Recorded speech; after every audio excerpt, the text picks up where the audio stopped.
I'm Tammy Dunnett, ex-Target workplace bully turned communication coach. But it wasn't that long ago when I lacked the skills, the tools, and the knowledge to ditch the drama, confidently handle difficult conversations, and create better relationships. Fast forward past many failed attempts and lessons learned, and you will see the business that I have today. One that is helping others just like you to find the confidence and peace knowing you can change your circumstances one conversation at a time. I created the Dissolve Workplace Conflict Summit to give you access to industry leaders who are sharing simple, actionable, step-by-step strategies so you can do the same. If you are an employee, supervisor, or an employer and you are looking to access the top strategies to successfully dissolve conflict without damaging your relationships, then you, my friend, are in the right place. Today, I'd like to introduce you to Kyle Benson. He is a relationship nerd who provides practical, research-based tools to build long-lasting, intimate relationships. And today, we're going to be talking about how a stress-reducing conversation can help work and home life. Welcome, Kyle. Thank you for having me. I'm actually really excited to have this conversation. As I shared with you when we had our discovery call, I've been a subscriber of your emails for a while, so it's kind of like a fangirl thing for me having you here on the summit. Yeah, how sweet. I'm excited. Perfect. So before we get started, I know that I'm sure a few ears peaked up when we talked about being an intimate relationship coach and we're on a workplace conflict summit. So they're Mhm. probably wondering about the connection, and we're going to connect those dots for them shortly. But let's talk about how you became an intimate relationship coach.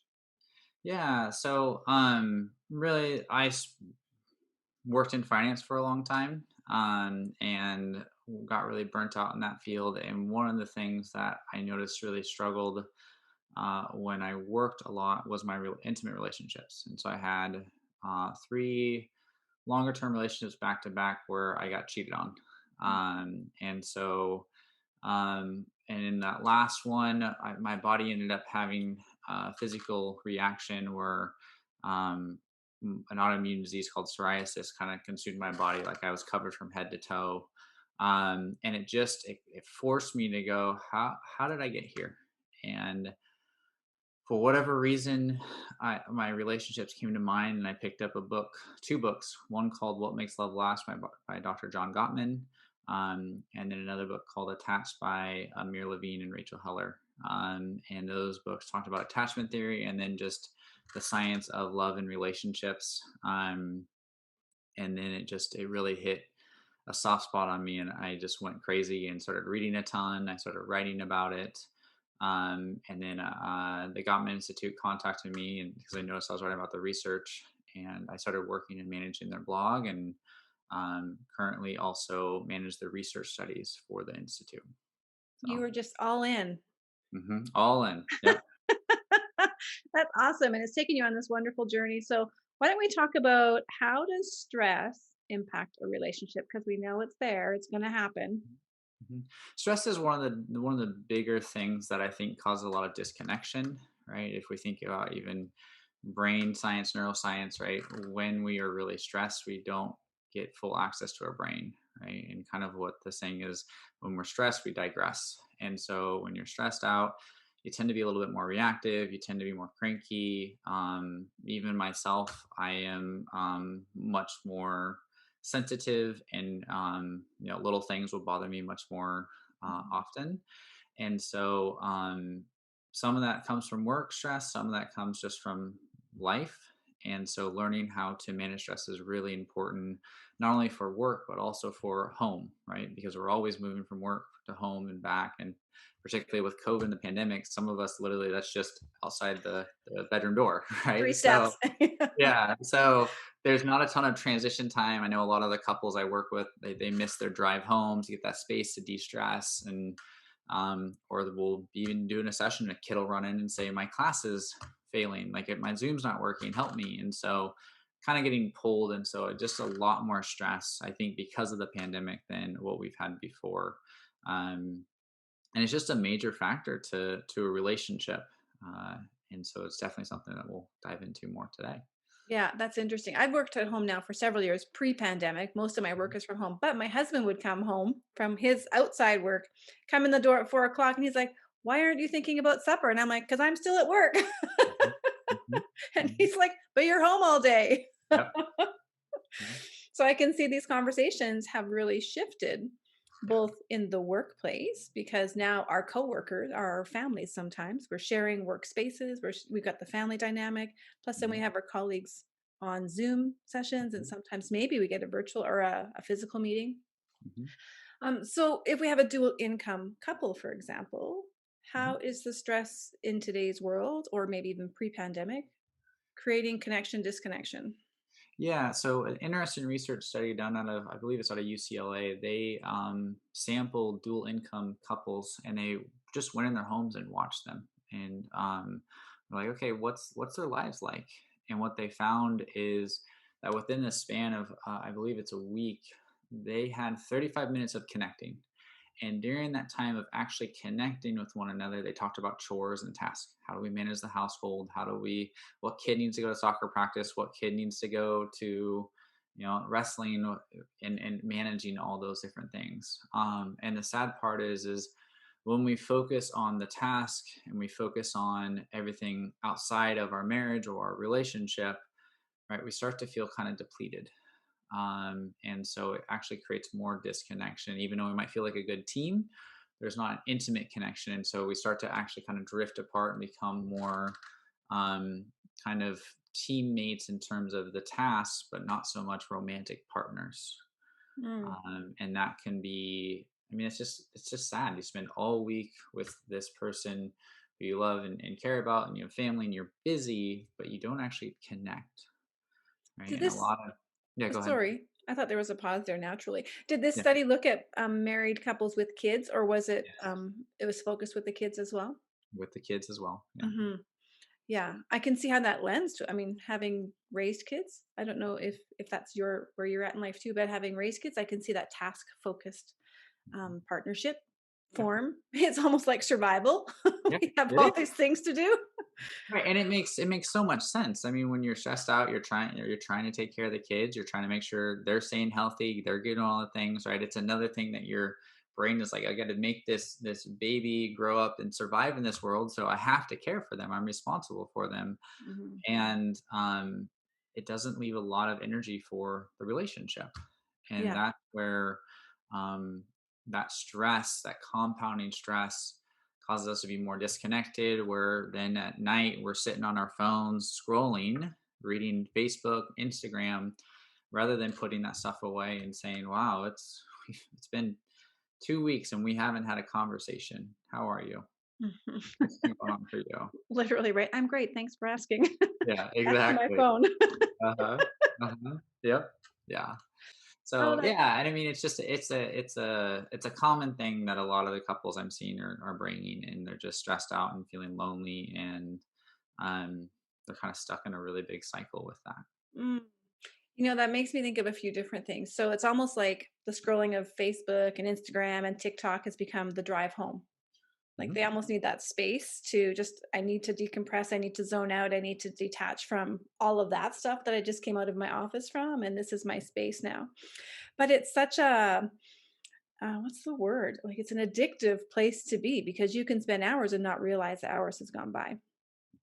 And that's part of it too. Is like, yes, of course, we all need time to decompress. We don't need that time.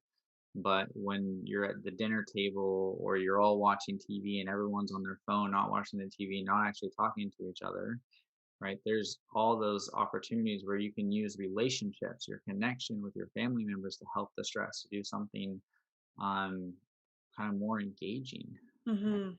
Unfortunately, we're kind of just all connected to the phone, which we all do, but we're also, I mean, people will spend hours just scrolling. I've done it. Yeah. When I'm burnt out, it's so easy just to go, okay, okay, okay, Yeah. right? What that, Well, honey? Yes.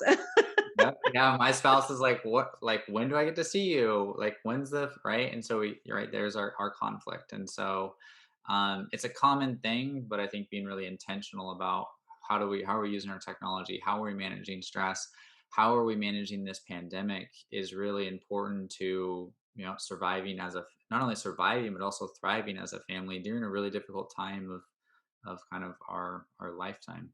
Hmm. So, what would be the principles then of a healthy relationship, and how can they be applied to this particular situation?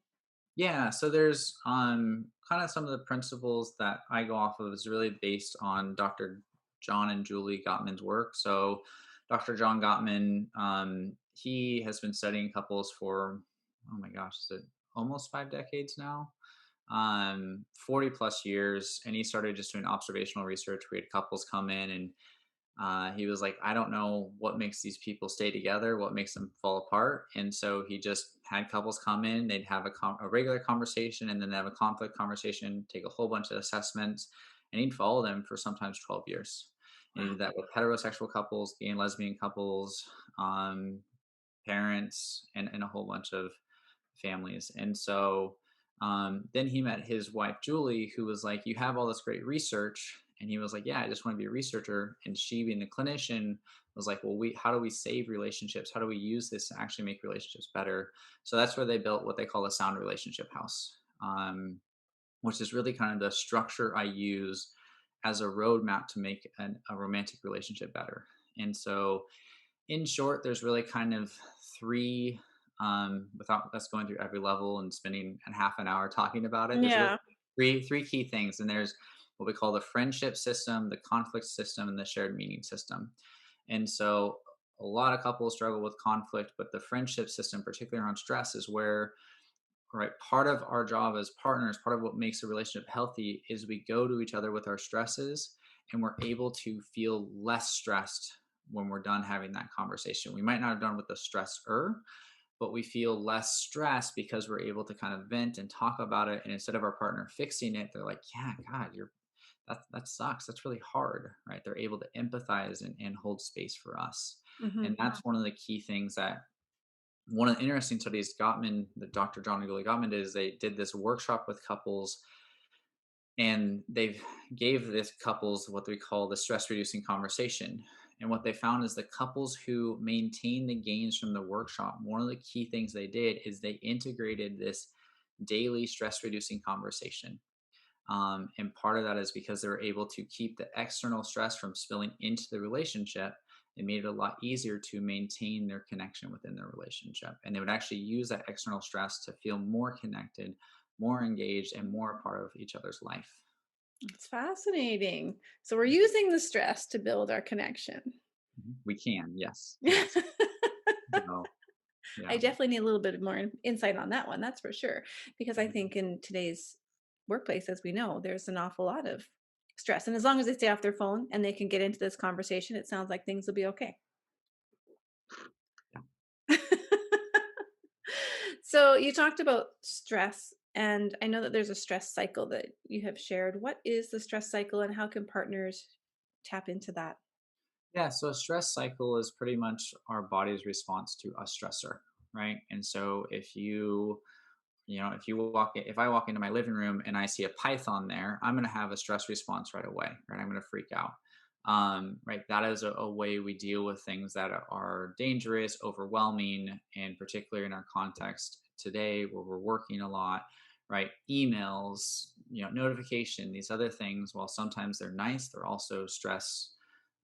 They cause that stress response. And the difference is there's a stress response, which is kind of a stimulus that causes us to feel stress, right, in our body to release the stress hormones. And then we have this other thing called a stress cycle, which is internally, right? We have to learn how to deal with our stress so it gets out of our body rather than holding on to our stress kind of forever, right? Because if we don't release the stress, it just builds up in our body, and then our body is going to have a whole bunch of reactions. They're going to shut down. Like my autoimmune disease is probably one of the symptoms of that, right? Having all this Mhm. stress, not outletting it, continuing to be burnt out, and pushing myself even harder, my body just kind of collapsed. And that's one of the ways our bodies say, okay, you're not paying attention to me, you're not listening to my stress cues, so now I'm going to force you to deal with it. And so that really the stress cycle is noticing that you're stressed and doing things that help you de-stress, right? And so sometimes with longer term work projects, it's not like a Python who you can call someone and say, get the Python out of the house. It's a project that has a 6 month or 18-month deadline that you're going to be stressed out during that whole time. Mm, But if you are always stressed every single day, every minute thinking about that project, you're going to be burnt out, you're not going to be productive, and everything else is going to really struggle. And yeah. so our goal is to find right? Going on runs help completes the stress cycle, right? Doing things where we get to connect with people, we get to laugh, we get to engage, helps complete the stress cycle. And so it's really important to recognize the difference between the stress kind of cue, the stressor versus the internal stress cycle that our bodies have. Does that make sense?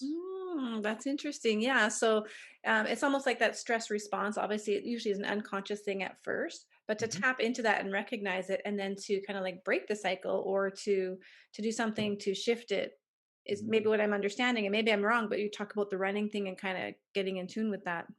Yeah, the goal is to really complete the cycle because if we have stress and we don't get rid of the stress in our body, it stays there and builds up, Oh yes. right? But if we complete the cycle, if we're able to de-stress, we're able to do activities or actions that help us deal with that stress and not have it stored in our bodies, that's when we're able to be more engaged and more productive, get better rest, and a whole bunch of other positive Okay. things. Yeah, so complete the cycle. I didn't catch the de-stress part. So that totally makes sense now. What that cycle is it's a full Mhm. experience through it and to the resolution of it.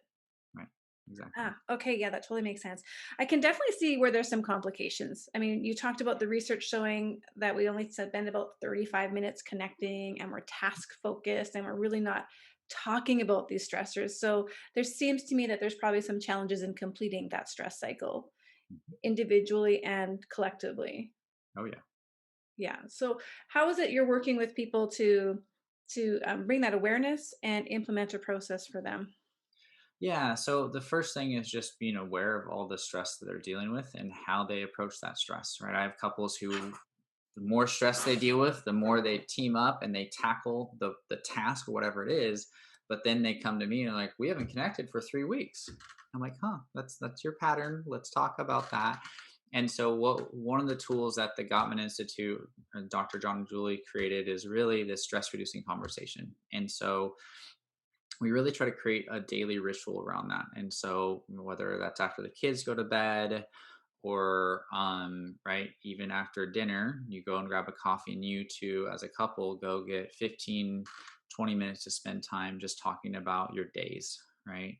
And during that conversation, what that looks like is one partner just talks about what's been stressing them out, what's been going on in their day, the difficult stuff, and just kind of sharing it.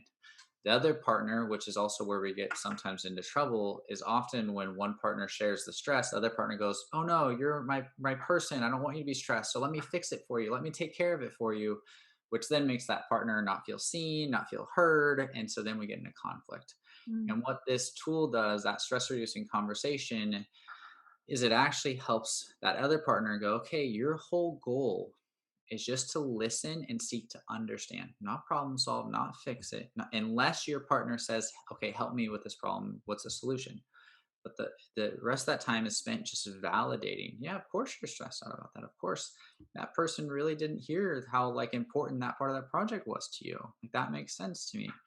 And that validation, and even when I do it with a client or even when I'm doing it with a couple, you can see them kind of start to de-stress. They start Mhm. to in their bodies kind of get a little bit softer, a little bit calmer. Shoulders lower. Yeah. Right. Their breathing becomes deeper. Mhm. Right. And so really it's that partner being able to talk about anything outside the relationship. This is not a time to talk about the relationship problems or dive into that. It's a time to talk about here's all the external stuff that is overwhelming me, that's hard, that I'm dealing with, that I just want you to be aware of. And the other partner's job is just to listen and to understand, not problem solve, and validate and kind of offer that empathy of course, like you're stressed out about that. Of course, that's hard. Or, yeah, like what your boss is asking you is a lot. Like that's really hard. And then that after that other partner feels like, okay, you got it, you understood it, then we switch roles and then you're kind of done. And that's a great way just to kind of have a ritual where we get to kind of vent. We get to also learn about what's going on in each other's lives, right? Okay, yeah, I know this coworker has been trying to backstab you for the past 6 weeks. So, like, but now I learn about that, or you learn about kind of what's been really hard about one of the research projects I'm doing, and like I get to talk to you about my stress around that, right? So it also gives us a glimpse of inside each partner's inner world, Mhm. right? Which is one of the things in that sound relationship house is what we call love maps.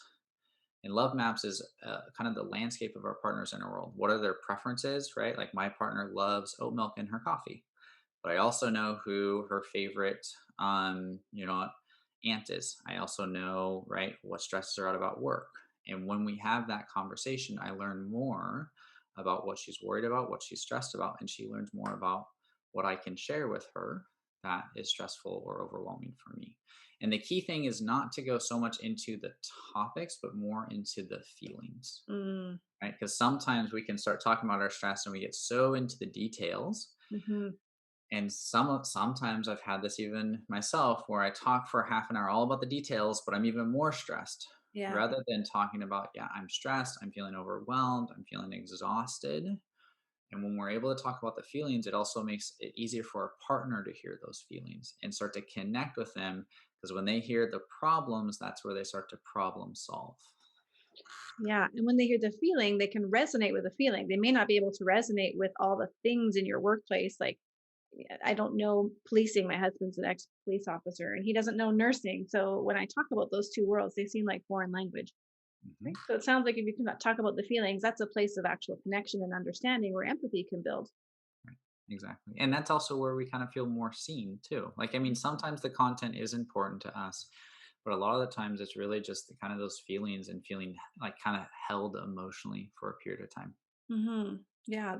So that's part of also closing that stress loop is that's one of those ways that which you can experience the stress and then have a release by just kind of getting some of those emotions out and being seen. Yep. Yep. Yeah. Pretty much venting, right? Yeah. But venting in a way that doesn't cause conflict in the relationship. Yes. Well, I like how you shape it though, because there's boundaries or expectations set up ahead of time. Like this isn't just let's go out for coffee and then you start the conversation. This is our structured time, Mhm. and what I need from you is this is your time to listen and just validate or just hear me, see me, as opposed to fix it. Exactly. Yeah. So And I then, think the boundaries around that are important.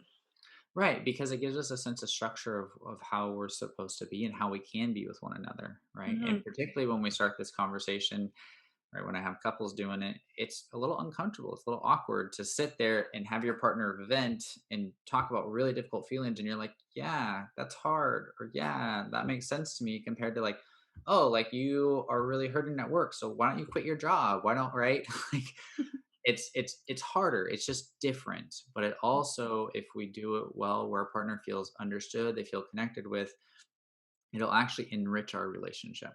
Yeah, totally And makes then, sense now. right, and then we go back to work feeling a little less stressed. I was just going to ask you to let's close that loop now with the stress and workplace. Is Mhm, that it gives us a safe place mhm, to work through dialogue, get it off, get the stink off sometimes, mhm. and then be able to come back feeling a little bit more um, capable in the workplace and in those relationships. Yeah, exactly. That's fabulous.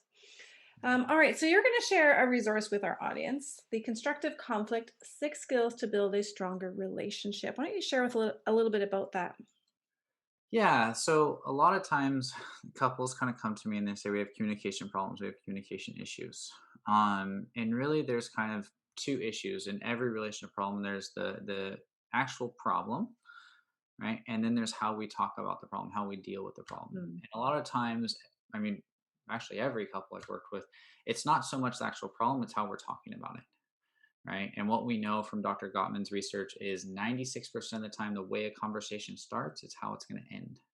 Ooh. And so if it starts on a harsh note, if it starts with criticism, it's just, you can tell it's just going to go down. And Mm. so, kind of what this does is it talks about really kind of Gottman's research goes into the importance of how we're going to say things, the importance of how to seek to understand when we're listening, how to have structure in a way that we can take our relationship challenges and turn it into material to construct a stronger and more meaningful relationship. That's lovely. Mhm. So it sounds like from those 35 minutes from the study, I'm going to make a little conclusion here. The 35 minutes of task oriented connection, we need to now only drop that down to 5 so that we can take 30 minutes to have these meaningful stress closing conversations and really enrich our connections at home, which will help us to be better people at work. Mhm. And have a better relationship at home too. Yeah, I Yeah. love it. I mean, Yeah. that's a win win. It is a win-win. And this is the part I think a lot of people will go like, "Oh, like this makes sense." Right? Or I understand it, but the hardest part is implementing, right? And that's where we have to be disciplined enough to say, okay, we got to prioritize our marriage. We have to put this on the calendar because if we don't, right, you can have all the tools in the world, but if you never pick up the hammer, you never pick up the screwdriver to actually put something together, it's just going to sit there, Mhm. right? And that's one of the big things is, I mean, knowing this stress reducing conversation is helpful, doing it is a whole nother step, and getting in the habit of doing it is where your relationship is actually going to see the gains from doing it. Yeah, yeah. I can see this being beneficial in workplace relationships as well. Just coming to your colleague and saying, I'm feeling a little stressed right now. Here's what I need from you. Are you capable of giving this to me in the next like 10 minutes? I just want to talk. Mhm. And if they're capable, then I can see this really also de escalating things before they become bigger issues in the workplace. Meaning, you don't even have to take it home. You can spend those 30 minutes having better conversations. Mhm. Yeah, and going to the right colleague who's going to listen, right? Not someone who, when you talk about the stress, is going to become offended by it and then react to that, and then you two are going to get a big conflict, right? And that's the other Mhm. thing too is, right? Yes, it's important to talk about difficult things within the organization, but if you're going to your boss being pissed off, angry, and you're venting about those feelings, right? Depending on how you're Mhm. doing that, again, the how, that's where, right, you can say something or do something that won't be as beneficial. Yeah. So now what happens if you've set this conversational standard up with your spouse, you're starting to talk and they get into the habitual patterns that they've had before. They pick up their phone, they start to look past you. Do you have any like safe ways or strategies that you could say um, course correct and get them back engaged, Honey, can Mhm. you put your phone down? That's not what we agreed to. Or like how do people re-engage? Yeah, I mean, that's a great one. Put your phone down. Like, I really need you to hear this. Or, like, hey, like, please put that away. Like, I'm really overwhelmed. I need you. Right. That's a really soft way to kind of say, hey, please come back to me. And even just saying, hey, look, like, I'm talking and I see you're on your phone. That's making it really hard for me to want to talk more. Can you please put that down? Because I really want you to understand this. Like, I really need you here. Hmm. Right. And focus on the need, give them kind of that longing, what you're wanting, rather than you're on the phone, you never listen to me, you never care about me, whatever I talk about, you just zone out. Right. That's where we start to go into that negative spiral. Hmm. Yeah. Do you recommend they start with shorter time frames, or is 15 minutes kind of like the minimum? Because I can see 15 minutes feeling like a long time if you're just sitting there listening and receiving. Mhm. Yeah, I mean, you can. I think just starting is a good point, even if it takes 5-10 minutes. If you are typically struggle with talking about feelings, or tend to not talk about stress, it's going to feel awkward, right? Mhm, And so, kind of build up to a little bit longer, but that's also getting comfortable with kind of expressing the stress and venting in a way that your partner can empathize with, and that's also kind of a skill, right? And that's focusing on the feelings, focusing on what you're needing and what you're wanting, where you're struggling, right? And mhm. that's where your partner can really engage and connect with you. Would you recommend them writing it down the first time they do it? Is that a strategy that helps? Because it It, is unusual. We don't normally talk this way. mhm. What do you mean? Write down the stressors or the Um, feelings? Or what? yeah, just like what they want to communicate, just to kind of, if it's uncomfortable and not normal to talk about feelings, we typically go to task-based conversations. Mhm. How do I start it? How do I stay focused on it? Yeah. So I mean, what I would recommend. There's actually a good Gottman card deck app where you can pull up an app and it has a card deck on feelings, and you can just swipe through some of those feelings and Mm, look for feelings that resonate with you, and then just add them to the list and talk about, I'm feeling X because of Y, and I'm really needing just for you to let me talk about this, right? And then, or I'm feeling even more frustrated about how, like, Sally, told me this project's stupid at work, right? And just being able to kind of put it in that way, I think would be really helpful. So yes, writing it down, I think, is a great way to start to get in the habit of practicing talking about feelings. mhm. Perfect. I wanted to ask that because I'm sure the listeners will be going 15 minutes. I can't do that long. Mhm. Awesome. Some people that's overwhelming. Some people are like, oh, thank goodness, 15 minutes. Like, Yeah. I need more, right? And And that's just, again, that's the different styles and how we deal with stress. Some people kind of avoid it and they suppress it. Some people brew in it and they need to talk about it. And neither style, they're just coping styles, Hmm. right? And what we really need is, how do we build a bridge between our styles so that we feel comforted and cared for in our relationship? Yeah. And that's where using this structure, being really intentional, talking about the emotions and the meaning of what's going on, not so much the content or the details, is how we actually can connect and feel closer. Well, that was a beautiful summary of everything we've just talked about. So, is there anything else you'd like to add before we let you go back to your work? No, I think that's good. I think, just as a reminder, the right, knowing this stuff is helpful, but really implementing is the key to making your relationship better. Awesome. Yeah, we're going to make sure all the links are below for that resource as well so people can get that quickly. Yeah, perfect. Well, Thank thank you you for so having much. me. Sorry? I said thank you so much for Oh. having me. We're both expressing gratitude at the same time. That's fabulous. Yeah.